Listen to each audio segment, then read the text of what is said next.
Hi there. I'm certain you've seen some awesome gaming rigs out there. Maybe you've seen some really good streaming systems. But there remains a question. Is it affordable? I'm sure you've done some searches and likely you've come up empty.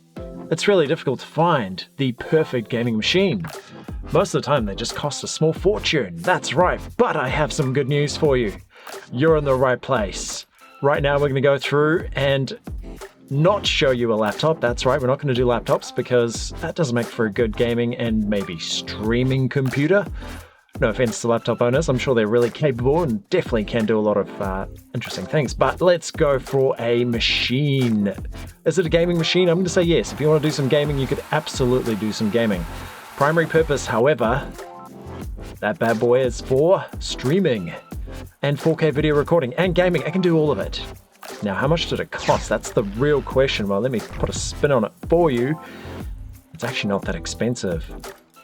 Now, adding up the total here, we're going to have to see where we end up. Right now, you'll notice we're missing our CPU. This is part of a 4-part series. Oh, that's an annoying branding sticker. Let me shake that off. That's much better. Excellent. So what are we doing today? Well, we're going to install the Hyper 212 LED Turbo White Edition from Cooler Master. That does look like a really solid CPU fan. So pretty grunty. We got dual fans, both of a very, very aesthetically pleasing white appearance, and it feels really, really solid. So let's quickly do the unboxing. Hopefully you're ready to help me on this journey as we try and find a way to get this computer running. Right now we've got the motherboard fitted. Last episode we sorted out some troublesome power. Oh, what's this? Okay, no, we don't need that. Good old diskette, keeping it nice and dry for us. Okay, warranty, you may want to hold on to that one. Definitely comes in handy. Not that I expect there to be anything wrong here. And wow, would you look at this? The Hyper's got a very cool looking manual here. So I highly recommend that we check this out because I suspect it's going to be really cool. Let's have a look. Oh wow, this is really cool. Okay, very important. We've got to make sure that we align our fans in a single direction. In this particular machine, we're going to use it for venting. Ah, yes. Oh, this is cool. It's for Intel and AMD. Well, in our case, it's going to be an Intel processor. It's not an LGA 2066. Okay, there it is. It's one of those. So the 1366, we'll have to verify. Oh, Criss-Cross pattern. That's awesome. Really important. Tensioning these down on the old Criss-Cross pattern. Okay, well, it looks like our motherboard is supported. That's pretty important. Now, I don't have an AMD. Now, I'm going to recommend that you try and more or less remember all of the instructions. If we run into a problem, I'm going to need you to help us out here. Very important to check out that fan removal tool as well. Okay, and then they give us nice instructions for how to fit and presumably remove fans. Okay, let's continue the unboxing. It's a very sleek design. Let's see if we can pull it out of the case. Oh, it's stuck. That's okay, wasn't worried. Okay, there it is. Let's get rid of that. Wow, that does look really, really good. Always love the heatsink design. Look at those beautiful heat pipes down the bottom. So nice copper design with a little bit of aluminium for the base plate. Ooh, there's a warning sticker there. Please remember to remind me to peel that off. It'd be really unfortunate to not peel it off. Your heating won't work very well. That sounds really good. Now, very important to try and visualize what this is going to look like. So I'm going to put it there. What do you think? I'm going to recommend that we do a bit more, maybe a bit of a dream. Oh, that's right, this feels like a dream. Yep, very dreamy. Now I can definitely see what that cooler is going to look like, and I'm going to say that looks good. Oh, wow, that was short-lived. That's okay, quick dream state, why not? Now let's work our way through what else is in the box. Wow, this is the very, very neatly organized components. Let's have a look at them. So we're expecting quite a lot of components here, lots of hardware. Remember, this is compatible with both AMD and Intel CPUs of set motherboard sockets. Okay, that looks really good. I can see lots of important hardware, and we've got a random cable, which is likely going to be a low noise adapter for those fans. Okay, that's pretty cool. We'll have a look at it. Let's investigate the packet. Okay, this is likely the most important part. That's our rear bracket to make sure we get nice even tension. And you also notice the holes there accommodate different CPUs in this case, or different brands altogether. Okay, we got that bracket. It looks awfully familiar. Might have seen that last video and I said it wasn't important. Well, it's the AMD bracket. Okay, let's put you up there. Let's go for a different view. Oh, that's much better. Now, what are we doing? Well, we need to assemble our cooler with the correct brackets. That's going to be fairly important. Now, scanning through here, again, remind me that sticker. Definitely cannot leave that on there. Your cooler will not work. So these are the AMD brackets here, which in our case we will not need, but if you need them, by all means, check out how to use those. Very important to keep an eye out for the lip on the bracket. Helps you to align them. So that's the AMD one, and this should be the Intel brackets. But you know what we should do? Let's check out the machine and make sure that these actually fit and check if they don't fit. So there's the AMD bracket. Does it fit?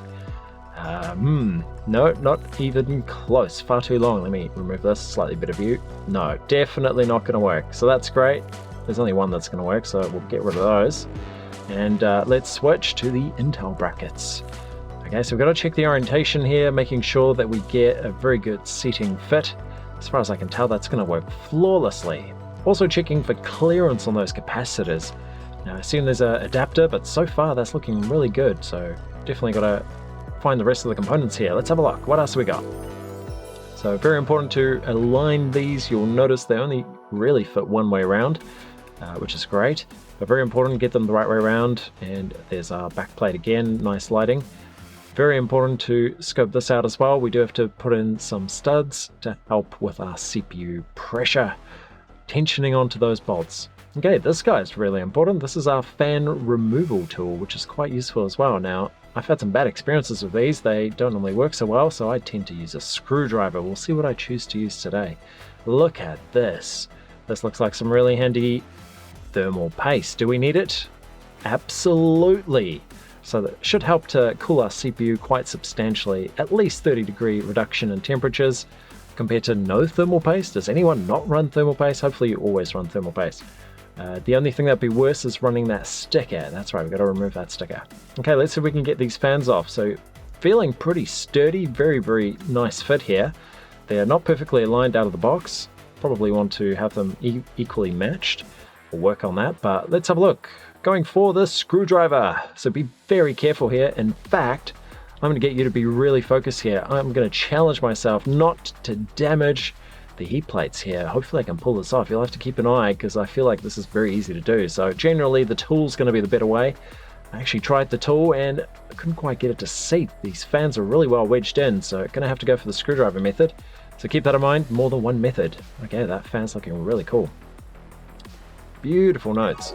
And yes, let's check out the next one. Very beefy cooler, I will say. That's awesome. Okay, next one, keeping an eye. Please, please, no damage. Oh, I might have scuffed that one slightly. It's okay, you didn't see it, it was just lighting. Next one, very gentle on these. You gotta just pry the screwdriver ever so slightly. If you overdo it, you run into some problems. Okay, that's feeling loose. Let's go the other side. Excellent. So same thing here, very gentle, and oh no, this one's not budging. This one's not budging. This is bad. Oh, I can feel the bending. I can feel the bending. Okay, so you gotta watch out for this. It happens very easily. These metal plates are so soft. Just the slightest nudge and they are completely bent. That's okay. It's okay. Now, do we throw away the cooler at this point? No, we just slightly bend that back. No one will even notice. Yeah, a bit more time and effort there. You can get it to look almost like new, but you always know I scuffed that corner. Not good. So almost made it. Almost made it. That was really close. Okay, fans are free. Those look really cool. Remind me on orientation. Very important. We want these blowing out of the back of the case. Now, we're not going to peel it yet, but we'll get there. For now, it's scanning through. That's a very tidy looking cooler. Now, I guess we'll do our brackets so that we can actually utilize this and begin to see what it looks like inside the case. Okay, let's get the hardware. Now, how do we mount this? Well, there's going to be one set of screws, and very important to get the right set. Now, we'll scope these out. We'll sort them out while we're here. Presumably, there'll be some AMD hardware in here as well, so we want to filter that out. Ooh, that's very handy. That's going to be to mount our studs in the motherboard. Nice adapter tool. That's awesome. Saves me having to grab some spanners or even pliers. Okay, so there's 4 of those. Those will go into our motherboard, but we'll come back to those. Now, oh, these get tricky. I see stud versions, and oh, we're going to have to sort these out to figure out which ones are correct for our motherboard. It's okay, that shouldn't be too tough to figure out. I think we have them piles. Let's check out that case again and, well, let's see what works. So grabbing these little adapters, I think they're going to work out fine. Let's test this out. So yes, there's the peel, the classic peel. Wow, that's so beautiful. There it is. Nice and shiny there. Okay, let's do this. Cooler test. So right now there's some old thermal paste on there. Forgive me for that. We will eventually remove that. If you do want to know how to remove it, I have some other related videos, different computer altogether, but very easy to do. Isopropyl alcohol and a nice wipe. Let's get this mounted. So right now, fishing out the screws. There are only 2 of these little Phillips head screws. They are your only option. But before we do that, magnetizing that screwdriver. Pretty important. Otherwise you'll lose these screws, and if you lose them, there's no spare, so you've got to be pretty accurate. So definitely keep an eye out for the notch. That does help you with the alignment of these. They really only go one way, but it is very easy to accidentally put them the wrong way, but generally it just won't work. It's one way or directional fitment. So very tricky on these. Notice that magnetic screwdriver, absolute lifesaver once it's magnetized. And trying to figure out which way around this goes. Did anyone check the instruction manual? I feel like that'd be really handy at this point. So far it appears to be correct. So very interesting here with the design. You'll notice it's slightly recessed, so that does help with the screw not getting in the way of our CPU. That'd be a slight disaster. So keep that in mind as well. The recess, a very good way of picking up where the screw is meant to go. Okay, that's looking really good. Feels tidy. Keep in mind, if you feel strange resistance while doing this, you're probably cross-threading that screw. So just keep that in mind, should be easy enough. Let's grab the next bracket, and same deal here. The bracket underneath. Aluminium extruded plate. A little bit delicate here. How do I do this without obscuring your view? It's okay, we'll find a way. Okay, this is good. So very easy here. We'll just thread a little bit, and if I can get it to start. Oh, that's really tricky. Really tricky. So very important here. Take your time. This is probably the most important and likely most difficult step. The next part should be easy. We'll get to that soon. Okay, once this is tension, how tight do you turn these? Well, I'd say get it snug and then give it a slight rotation, maybe a 15-degree rotation or thereabouts. That should be ample pressure. Okay, let's have a look at this. Very important. Does it actually fit? Well, it should. All going well. Let's have a look. So I'm fairly happy with the look of that. Let's move on to the next step. So what do we do next? Well, we do have these little studs and our backplate. So let's have a look at the backplate. Making sure that fits would be a disaster to get all the way there and then to realize it doesn't actually work. Okay, there's spare parts in there, and look at that wire mess. It's okay, we'll work on a wire tuck. Hopefully the next video. I said this video, but hopefully the next video. Still gotta go back. So difficult to do the wire tuck there. Okay, bracket, test fit, good lighting. That's better. Let's do it. So I think this is going to work. Now while we're here, you'll notice there's that odd cable there. That's actually the adapter that allows this HP Z240 motherboard to be powered from a normal ATX power supply. So very handy. Okay, so testing out these particular studs. So you'll notice these, in terms of fitment, there's only really one way. We've got 4 of those that go through. They sit in nice little grooves. And then on the other side, you can't see what I'm doing, but I'm having to fit the studs on the other side. So, oh, that's difficult. Can't really show you both sides at the same time. Oh, probably could if I was really clever, but this will do. So very important, once we have those mounted on, you'll notice off on the far left that we still have the little tool that'll allow us to tension these. So this plate's really, really critical. It helps with the spreading of the pressure across the motherboard, and it gives you a nice flat mating surface to make sure that your CPU is actually cooled efficiently. So nothing worse than a skew CPU, and that's looking perfect. Let's have a look at the other side again. Okay, there it is. Test fit. Please work. Okay, that's feeling pretty good. Now, if the screws don't perfectly align, a little bit of pressure on one of those corners either way, and it should work just fine. Now, oh, that's right. We still got to do the thermal paste. I got a little trick here for thermal paste. You've probably seen lots of videos on how to do this, but you've never seen the right way, or maybe you have. You got to use the spreader, or one very like it. That's right, we're doing the spreading method. Why the spreading method? Well, we need even coverage. I know most people just do the blob, but the blob never gives you even coverage. Now, what thermal paste are we using? Now you're asking the right question. So there's the Cooler Master paste. I got a Noctua NTH1 that is brand new, ready for use. And there's a Arctic Silver. Oh, that one's looking a little bit empty. I'm sure I have another one lying around. That's my tried and tested, a little bit blurry there, but that's my tried and tested thermal paste. Now you're going to have to make a choice here. I mean, this is really tough. How do we figure out which one? The, is that Master Gel Pro? Looks interesting. I've never tried it before. Shall we go Arctic Silver? Time for paper, scissors, rock. Okay, paper, scissors, rock. Here we go. Rock, paper, scissors. Rock, paper, scissors. Ah, this is tough. Rock, paper, scissors. Oh man, how am I going to win in this? Rock, scissors, paper. Okay, this is impossible. Rock, scissors, paper, rock. Ah, this is impossible. How am I supposed to win this? It's okay, we'll just go Arctic Silver. It's my standard paste. I always use Arctic Silver. But in saying that, we should do a future video testing out some thermal paste compound. Be really keen to even do some spreading technique videos, although there's so many good ones on YouTube already. Maybe we can add to the data pool. So why the spreading method? And why didn't I clean the CPU off? Good question. It's okay, I just removed a cooler that was on there. Just temporary fitment at the time. So for this particular situation, the spreading technique really helps with even coverage. It also actually minimizes the amount of compound you use. I know it sounds strange because we probably end up using a lot, or it looks like a lot, but very thin layer. We're spreading this out to be literally the required thickness. Now you're thinking, let's put the cooler back on. There's another step. Now you won't see this in other people's videos. We'll call this unique, or maybe there's someone else out there that does it. I apply thermal paste to both surfaces, and you're wondering, why would you do that? Well, if you look at this, and you'll definitely see it, the footage is sped up several hundred times here, but if we go through, you'll notice it's actually a really uneven surface generally. Very few coolers have a very smooth matting surface. So what's the whole point of the thermal paste? Well, it actually sits in the crevices of the metal. We're talking microscopic crevices here, and fills in those blanks with metal. Now, Arctic Silver is a really cool paste because it actually has a silver compound, which is an excellent conductor. So it's a really cool thermal paste, but there are better pastes out there as well, so it could be worth checking some of the others.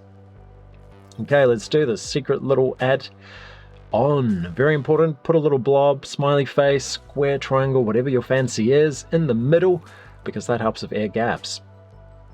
So spreading's not perfect on that round, but remember we are spreading both surfaces, which means it's going to be pretty good. Now just before we put that cooler in, lucky I remembered here, you do want to tension these down. So we couldn't do that earlier because it wasn't in view for you.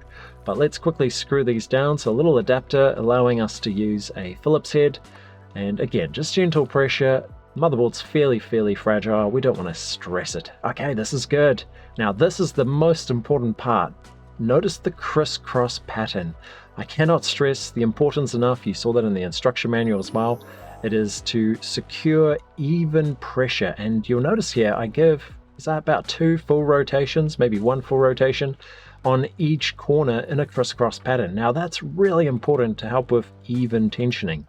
Now you could probably skip it. You might end up with the same outcome, but I highly recommend criss-cross. It just helps to alleviate issues. Now, would pay to do even steps the whole way around as well. Again, it just helps with good pressure and good setting. Okay, I think we're ready for these fans. Let me do a quick maneuver, and I think that's going to work just fine. So these clamp on really tightly. Okay, that's looking good. Now, we didn't check the orientation of these, but hopefully we'll be able to figure that out. Looking at this, there's only really one way, and we'll find out how that works. Can't really mount them the other way around by the looks of it. Maybe those brackets can come off. Maybe they can. So you probably could mount them in a different orientation if your case required it, but generally these will be pulling out towards the back of the case, and there's our CPU fan connector there. Very important to keep an eye out for those. We do have 2, which is a bit of a push because this motherboard normally would only have 1 fan. So, ooh, are we going to have enough headers? That's a good question. It's okay, there's 1 more. I'll show you where that is that we can use for the second fan here. Well, excuse my rather crude wire tuck there, but that'll do for now. Okay, there it is. So this is the rear fan slot. Normally the PCB only has 1 slot for the CPU fan, but it'll work just fine and the computer won't know the difference. Wow, that does look really good. 10 out of 10 for style points. Now I know the 970 from EVGA there does look a bit out of place. We will update that, don't worry. For now, that was just part of my test fitment, getting this machine running on a simple GPU. But for now, that's looking really good. Now the question is, does it power? I'll have to give you some more features of this particular machine as well. If you haven't seen my previous videos, check out the other phases where we go through this machine in quite a lot of detail.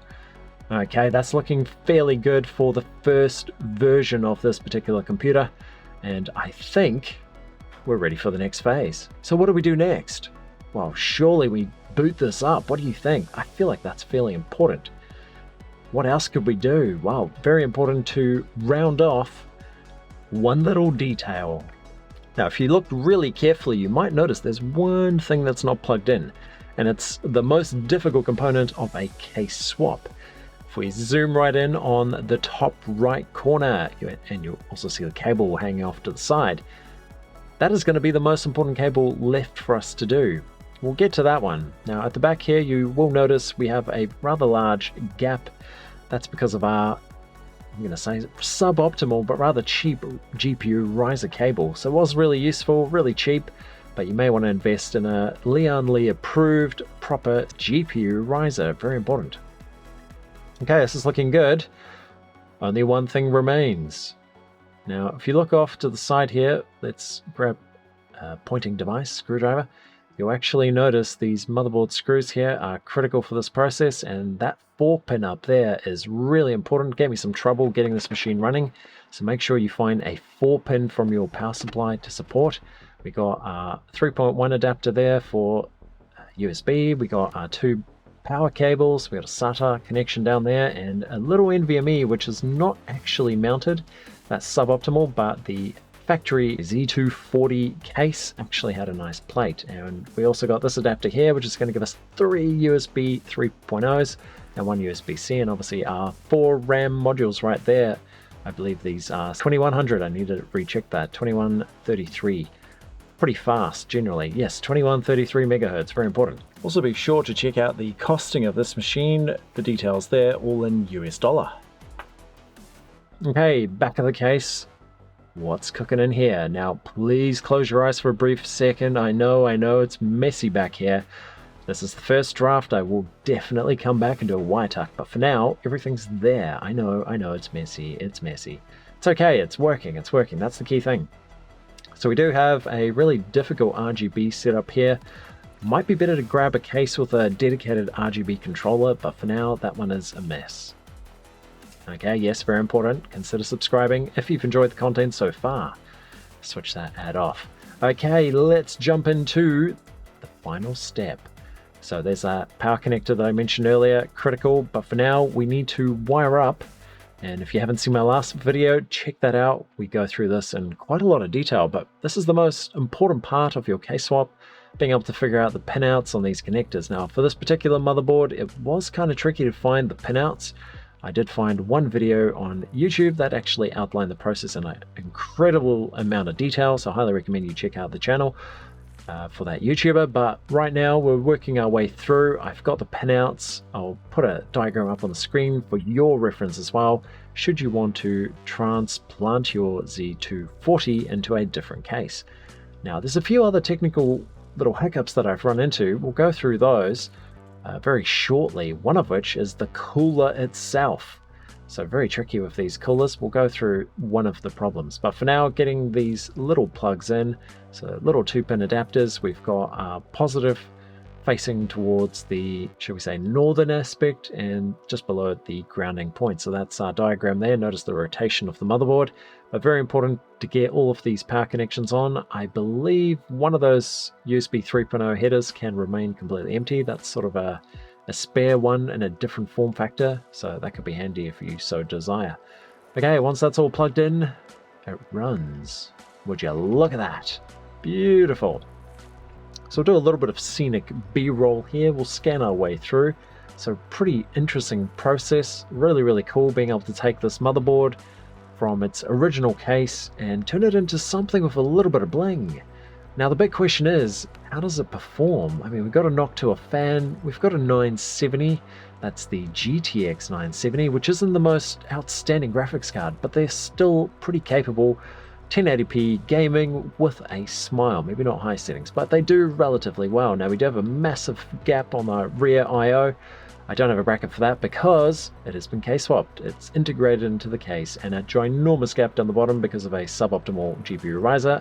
Oh, hi there.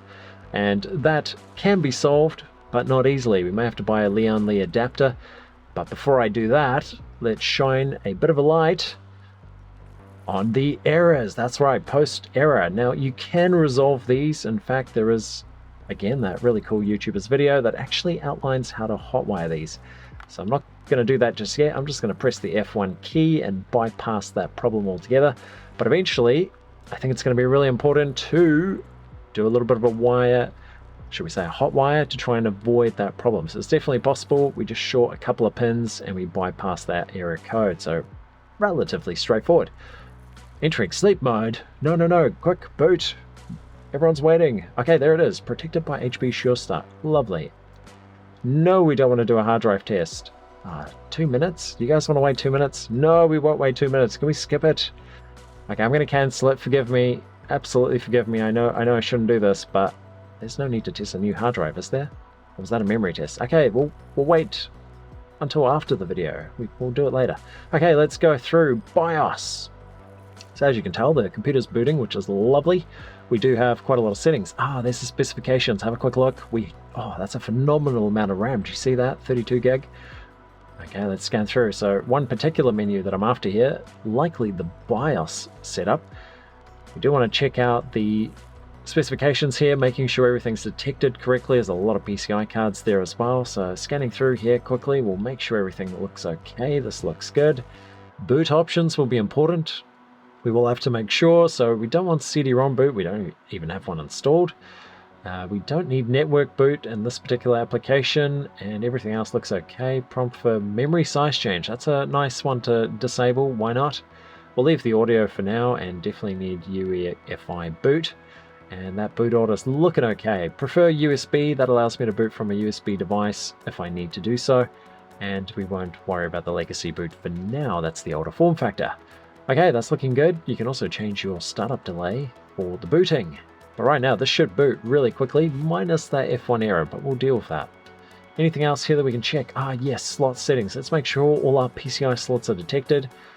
Okay, this is looking excellent. Most of those will be Gen 3, in fact, so they are the PCI 3.0 factor, which is really good for everything we need to run. And okay, I think this is looking really good. Is there anything else we need to do? We got secure boot. No, we don't need to worry about that. That's additional settings. Okay, this is looking really good. I think we can save our settings and likely find our way into the next section of our video. Yeah, that'd be pretty important. Quick check in here, making sure that hyper-threading's on, and we do have multi-processor plus turbo boost. Helps us to utilize the full specifications of that CPU. But so far, this is looking really good. I'm quite happy with our setup. Okay, save those. Oh no, we don't want to do that memory test. System diagnostics, there you go, memory test. Okay, everything else here looks excellent. What do we got in here? Runtime power, extended idle. Okay, those are just additional power settings, quite useful as well. I'm going to say that's done. Let's save these changes. We did toggle off a few things, and now we're ready. Now we're going to have to F1 again in order to get into our operating system. But for now, that's beyond the scope of what we're here for. We'll save that for next time. Check that out. Absolutely gorgeous machine. It is running, but there's still so much more that could be done. So next phase, there is one tiny little problem, and it has to do with this cooler. Now, I know it looks really cool, I would agree, and I know it sits in there perfectly, but there is one problem. Allow me to show you. See if you can see the problem. That's right, it's too big. It extends out of the case. No matter what I did, I couldn't get this to close up. Now I'm pretty sure this was a 155mm cooler. Maybe it wasn't, maybe it's a 165. We'll have to check, but this case only supports 155mm coolers. Now gauging that, it's just not gonna allow me to close the cover.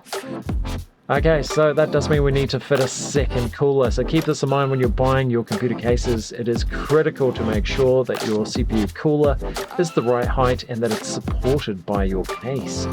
In this case, it's not supported. Terrible, I know, and there's a sneak preview. We'll deal with that next time. Have a good one. I'll see you in the next video.